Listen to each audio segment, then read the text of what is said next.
کا مطلب یہ بنا کہ باوجود اس کے کہ اس کو مال کے ساتھ محبت ہے، لیکن پھر بھی وہ خرچ کرتا ہے، پھر بھی وہ خرچ کرتا ہے، مال کے ساتھ محبت ہونے کے باوجود بھی وہ اسے خرچ کرتا ہے۔ کس جگہ پہ خرچ کرتا ہے؟ سب سے پہلے ذوی القربا، اپنے عزیز و اقارب کو، اپنے عزیز و اقارب پر خرچ کرنا۔ نبی اکرم صلی اللہ علیہ وسلم کا ارشاد گرامی ہے،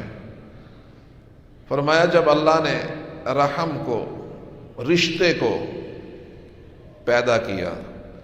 کہ دنیا کو ہم رشتوں کے ساتھ جوڑیں گے، تو یہ جو رحم تھا یہ اللہ کی کمر کے ساتھ لپٹ گیا۔ کمر کیسے ہے اس کی؟ کما یلی کو بشانی، کہ اللہ مجھے دنیا میں نہ بھیجنا۔ کیوں؟ کہا یہ مجھے کاٹیں گے، مجھے نہ بھیجنا، یہ مجھے کاٹیں گے۔ تو اللہ فرماتے ہیں میں تجھے بھیجتا ہوں، لیکن مجھے اپنی کبریائی کی قسم ہے کہ جو تجھے کاٹے گا میں اسے کاٹ دوں گا، جو تجھے کاٹے گا میں اس کو کاٹ دوں گا۔ آج اس میں ہماری بہت کمزوری ہے کہ ہم رشتوں کو جوڑنے والے نہیں ہیں، رشتوں کو کاٹنے والے۔ جہاں کہیں پتہ چلے کہ دو بھائیوں کے درمیان اختلاف بن گیا ہے تو اسے جوڑنے کی کوشش نہیں کریں گے، اسے دور کرنے کی کوشش کریں گے۔ جہاں دیکھیں گے کوئی دو چار رشتہ دار اکٹھے رہتے ہیں بڑی مودت محبت سے، تو یہ نہیں ہوگا کہ اللہ ان کی اس محبت اور مودت کو بڑھائے، بلکہ اس کو دوری پیدا کرنے کی محنت کی جائے گی۔ اور پھر اللہ کے محبوب کا یہ ارشاد کہ جو یہ چاہتا ہے کہ اس کی عمر میں بھی برکت ہو، رزق میں بھی برکت ہو، تو محبوب دو عالم صلی اللہ علیہ وسلم نے فرمایا کہ اسے چاہیے کہ وہ صلہ رحمی کرے۔ اگر وہ یہ چاہتا ہے کہ رزق بھی بڑھے، عمر بھی بڑھے، رزق میں بھی برکت ہو، عمر میں بھی، تو صلہ رحمی کرے۔ صلہ رحمی کا مطلب یہ کہ رشتہ داروں کے ساتھ حسن سلوک کرے، اور جو شخص رشتہ داروں کے ساتھ حسن سلوک کرتا ہے، اللہ وحدہ لا شریک اسے رزق میں بھی برکت عطا فرما دیتے ہیں، عمر میں بھی برکت عطا فرما دیتے ہیں۔ رزق بھی برکت کیا ہے؟ ایک تو یہ کہ عمر بڑھ جائے، یہ بھی برکت ہے، اور ایک برکت یہ ہے کہ عمر تو اتنی نہ بڑھے، لیکن اس چھوٹی سی عمر میں اللہ اس سے اتنے کام لے لے کہ جو ایک صدی میں کوئی نہیں کر سکتا۔ کتنے لوگ ہم نے دیکھے کیونکہ چھوٹی سی عمر رہی، لیکن اپنی اس چھوٹی سی عمر میں انہوں نے اتنے بڑے کام کر دیے کہ بندہ آج بھی متحیر رہتا ہے۔ ہمارے ہندوستان کے ایک بڑے عالم تھے مولانا عبد الحی رحمہ اللہ تعالی، تو ان کی عمر ٹوٹل 33 سال رہی، 33 سال۔ تو یہ جو ہمارا درس نظامی ہے، اس کا جو نصاب ہے، میرے خیال میں شاید ہی کوئی کتاب ایسی ہو کہ جس پر ان کی کوئی تحقیق آپ کو نہ ملے، ان کا حاشیہ نہ ملے۔ اللہ نے چھوٹی سی عمر میں بے پناہ کام لے لیا۔ آپ جب بھی بیٹھتے ہیں، سنتے ہیں، پڑھتے ہیں حضرت عمر بن عبدالعزیز رحمہ اللہ تعالی کے بارے میں، تو اس شخص کو اللہ نے عمر کتنی دی؟ عمر دی ٹوٹل 39 سال۔ 39 سال عمر کا یہ شخص، طاہر صاحب اقتدار میں نہیں، اقتدار تو کوئی 2.5 سال کا رہا ان کا، عمر ان کی ٹوٹل 39 برس، لیکن اللہ نے اس 2-2.5 سال کے عرصے میں اتنی برکت دے دی، اتنی برکت دے دی کہ 1400 سال میں اس طرح کا بادشاہ اس امت پہ پھر نہیں آیا اس کے بعد۔ بڑے بڑے لوگ آئے، 50 سال اقتدار میں، 60 سال اقتدار میں رہے، لیکن وہ 2.5 سال میں جو کچھ نقش کر گیا نا، بعد میں 50 سال میں کوئی نہیں کر سکا۔ تو لہذا کہنے کا مطلب یہ ہے کہ اللہ رب العزت جب کوئی شخص رشتہ داروں کے ساتھ حسن سلوک کرتا ہے تو اللہ عمر میں بھی برکت عطا فرما دیتے ہیں، اللہ رزق میں بھی برکت عطا فرما دیتے ہیں۔ اور یہ برکت ایک ایسی چیز ہے نا، آپ سارے پڑھے لکھے لوگ ہو، اگر کوئی محنت کر کے تلاش کر کے مجھے انگریزی میں اس کا متبادل لفظ لا کے دے دو تو بڑی خوشی ہوگی کہ برکت کو انگریزی میں کیا کہتے ہیں، اور جس زبان لفظ ہے کوئی نہیں، جس زبان میں لفظ ہی نہیں ہے اس کے متبادل، کوئی ترجمہ تو ہوگا ممکن ہے، لفظ نہیں ہے اس کے متبادل۔ تو لہذا برکت جس زبان میں لفظ ہی نہیں ہے تو اس نظام میں برکت کیسے ہوگی؟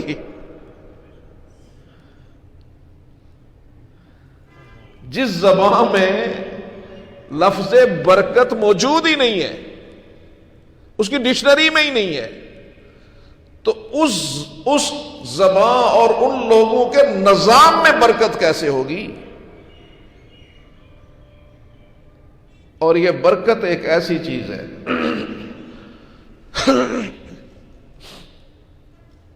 قطر کے ایک بڑے دائی ہیں، ان سے ایک دفعہ ملاقات ہوئی تو وہ کہنے لگے کہ میں یہاں سے جہاز پہ بیٹھا اور فرانس جا رہا تھا، تو میرے ساتھ ایک پادری بھی تھا، تو اس نے کہا کہ یہ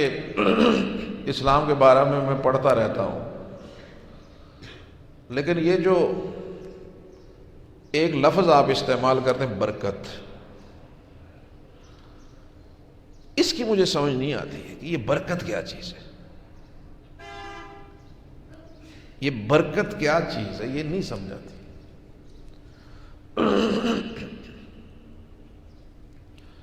تو کہنے لگے کہ میں نے بات شروع کر دی، 6-7 گھنٹے کی فلائٹ تھی، تو کہنے لگے ہم فرانس ایئرپورٹ پہ اترے تو وہ کلمہ پڑھ رہا تھا، لا الہ الا اللہ محمد الرسول اللہ۔ تو جب اس نے کلمہ پڑھا تو میں نے کہا یہ لفظ برکت جو ہے نا، اس کو جو ہم نے ڈسکس کیا، یہ اس کی برکت ہے کہ اللہ نے تجھے ایمان کی توفیق عطا فرما۔ لہذا برکت ہمیشہ مانگی جائے، کثرت سے نہیں پوری ہوگی۔ کثرت کے لیے تو اللہ فرماتا ہے اس انسان کو پوری وادی سونے کی دے دوں، پوری وادی، پلندری وادی ہے پوری، تو یہ پوری بندے کو مل جائے تو آخسی اللہ ایک اور ہی ہے جو لبی اچھا تک جی۔ تو لہذا انسان حریص ہے، تو کثرت کی وجہ سے اس کے گھر بار میں، اس کی زندگی میں اطمینان نہیں آئے گا، بلکہ برکت کی وجہ سے آئے گا۔ اور یہ برکت ہے نبی اکرم صلی اللہ علیہ وسلم کی تعلیمات میں، یہ برکت ہے نبی علیہ الصلوۃ والسلام کے اخلاق طیبہ میں، یہ برکت ہے ان اذکار میں جن کو نبی علیہ الصلوۃ والسلام نے فرمایا اور بندے نے اپنی زندگی میں اس کا اپنا معمول بنا دیا۔ یہ وہ چیزیں ہیں جو انسانی زندگی میں برکت پیدا کرتی ہیں، رزق میں برکت پیدا کرتی ہیں، عمر میں برکت پیدا کرتی ہیں، صحت میں برکت پیدا کرتی ہیں۔ ہمارے ایک مہربان ہیں دوست، تو اللہ نے ان کو بڑا مال بھی عطا کیا، بہت خوشحال ہے، تو ان کا ایک مزاج ہے وہ یہ کہ جب کبھی کسی بندے نے کسی بیمار کا تذکرہ کیا کہ جی یہ فلاں بندہ بیمار ہے، جس طرح کی بیماری ہے اس کے لیے وہ بے چین ہو جائے گا، جو پیسے اس کے علاج پہ خرچ ہوں گے وہ پیسے دے گا، پھر یہ نہیں کہ پیسے بلکہ اس کے لیے پتہ کرے گا بہتر ہوا نہیں ہوا۔ تو اس کے اس عمل کی برکت یہ ہوئی کہ اللہ نے آج تک اس کو خود کوئی بیماری نہیں عطا کی، خود کوئی بیماری عطا نہیں۔ لہذا یاد رکھنا صدقے میں برکت ہے، یہ اللہ کے راستے میں خرچ کرنے کا ایک بڑا مشکل عمل ہے، اس کو جبرن اپنے اوپر مسلط کرو، اور جب یہ ٹیسٹ ڈیولپ ہو جائے گا، جب یہ ٹیسٹ ڈیولپ ہو جائے گا اللہ کے راستے میں خرچ کرنے کا، باخدا اتنا مزہ آپ کو کسی کام میں نہیں آئے گا جتنا اللہ کے راستے میں خرچ کر کے آپ کو آئے گا۔ کسی پریشان حال کی پریشانی کو، کسی غم زدہ کے غم کو، کسی خیر کے کام میں، کسی ادارے میں، مسجد میں، جہاں کہیں خیر ہے وہاں پہ خرچ کرنے والے پر۔ اس کی وجہ سے زندگی میں ہمارے ایک اور عزیز ہے، کہنے لگے جی میں نے بچے ہوئے تو میں نے سوچا کہ ایک دفعہ ایک مولوی صاحب کے بیان میں بیٹھا تھا تو انہوں نے صدقے کے بڑے فضائل بیان کیے، تو میرے بچے ہوئے تو میں تقریباً اسٹیمیٹ کہ ایک بچے کی مہینے میں دوائیاں خریدے تو کتنے پیسے خرچ ہوتے، تو میں نے اتنے پیسے ہر مہینے صدقہ کرنا شروع کر دی۔ کہنے لگا میرے بچے اب جوان ہو گئے، آج تک ان کو زکام بھی نہیں،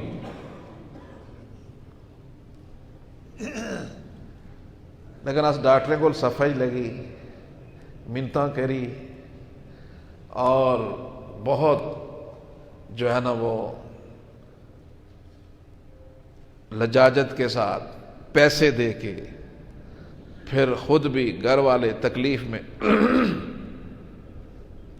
اس طرف تو ہم پوری محنت کریں گے، لیکن اللہ کے راستے میں خرچ کرتے وقت ہم ہچکچائیں گے، ہم لڑکھڑا جائیں گے، شاید بیماری پر کروڑوں روپیہ لگ جائے، وہ قرض لے گا، زمین بیچ دے گا، لگا لے گا،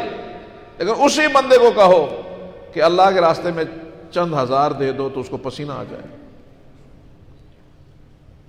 تو فرمایا وَآتَ الْمَالَ عَلَى حُبِّهِ، کہ وہ اللہ کے مال کو خرچ کرتے ہیں اللہ کے راستے میں، باوجود اس کے کہ اس کے ساتھ محبت ہے، یا اللہ کی محبت میں ڈوب کر سب سے پہلا خرچ ذوی القربا، وہ اپنے قریبیوں پہ خرچ کرتے ہیں، پھر اس کے بعد قریبیوں کے بعد سب سے اہم ترین مرحلہ آیا والیتاما،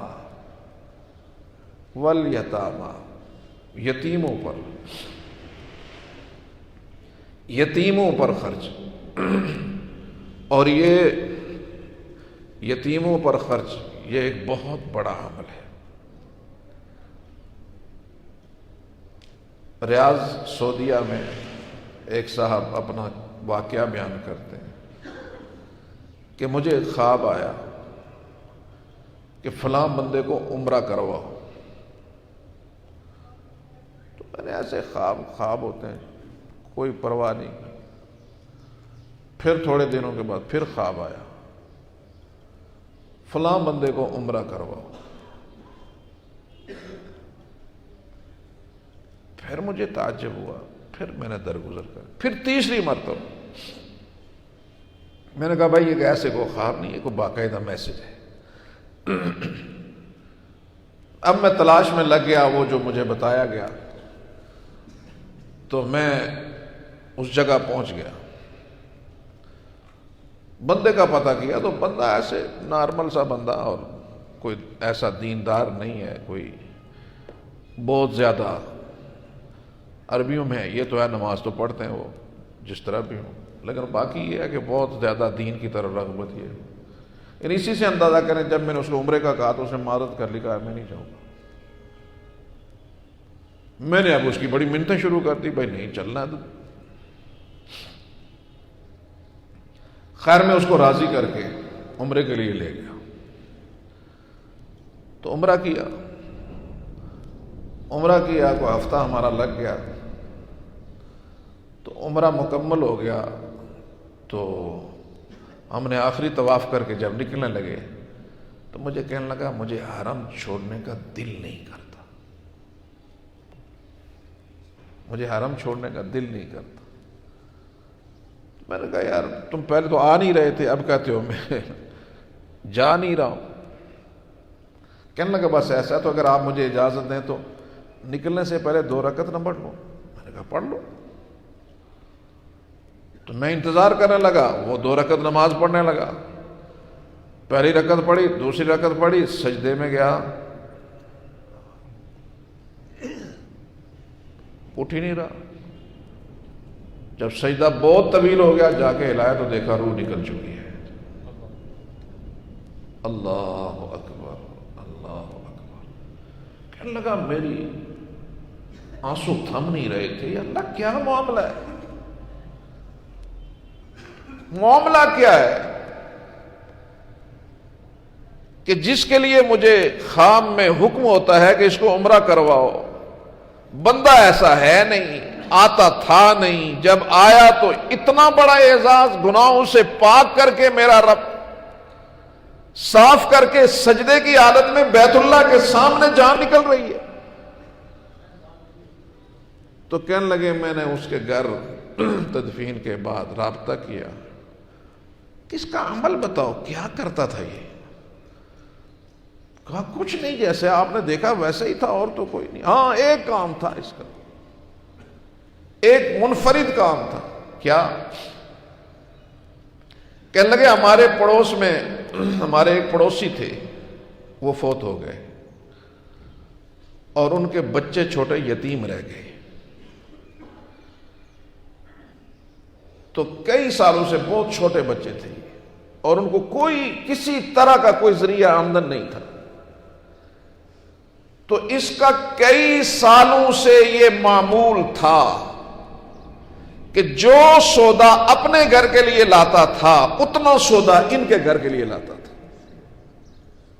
جو کپڑے اپنے بچوں کے لیے لاتا تھا وہ ان کے لیے لاتا تھا، اور آج تک اس دروازے کے اندر نہیں داخل ہوا جس میں وہ بچے اور ان کی ماں رہتی تھی۔ دروازے پہ چھوڑ کے کہتا تھا بہن یہ بچوں کے لیے میں کپڑے یہ سودا لے کے آیا ہوں۔ یہ کئی سال سے یتیم بچوں کی پرورش کرتا تھا، شاید اللہ کو یہ عمل قبول آ گیا تو اتنی عزت والی موت اللہ نے عطا فرما دی۔ اس لیے میرے قابل احترام دوستوں، فرمایا وَآتَى الْمَالَ عَلَى حُبِّهِ ذَوِي الْقُرْبَى وَالْيَتَامَى وَالْمَسَاكِينَ۔ انشاءاللہ اسی پہ ہماری گفتگو